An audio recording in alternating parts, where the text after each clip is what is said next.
வாழ்க்கையில் நிச்சயமாக முன்னேறான். நிறைய விஷயங்கள் நம்ம நிறைய மனிதர்கள்ட்ட பார்க்குறோம். எவ்வளவோ செய்யணும்னு சொல்லுவாங்க, ஆனால் கடைசியில் ஒன்றுமே செய்ய மாட்டாங்க.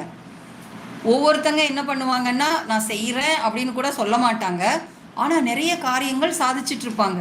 என்ன ஒரு வார்த்தை கூட சொல்லலை, இப்போ தான் போன மாதம்தான் உன்னை பார்த்தேன், நீ ஒன்றுமே சொல்லலையே, இதை பற்றி சொல்லவே இல்லையே, ஒரு மாதத்துக்குள்ளே நீ எப்படி இவ்வளோ பெரிய நிலைக்கு வந்த அப்படின்னு நம்ம கேட்குற அளவு மனிதர்களை நம்ம டெய்லி லைஃப்பில் வந்து நம்ம பார்த்துட்டே தான் இருக்கோம். அப்போது அவங்க வந்து வெளியில் காட்டிக்காமல் உள்ள இருக்கிற அந்த சக்தியை தட்டி எழுப்பி அவங்க வந்து அந்த காரியங்களை சாதிக்கிறாங்க. மற்றொருவர்கள் என்னன்னா, நான் அது செய்கிறேன் இது செய்கிறேன் அப்படின்னு சொல்லி அந்த காரியத்தையே செய்யாமல், ஏன்னா அந்த மனசில் அந்த நிலையிலிருந்து அவங்க வெளியே வராமல் சும்மா வாயளவு மட்டும் பேசுறதுனால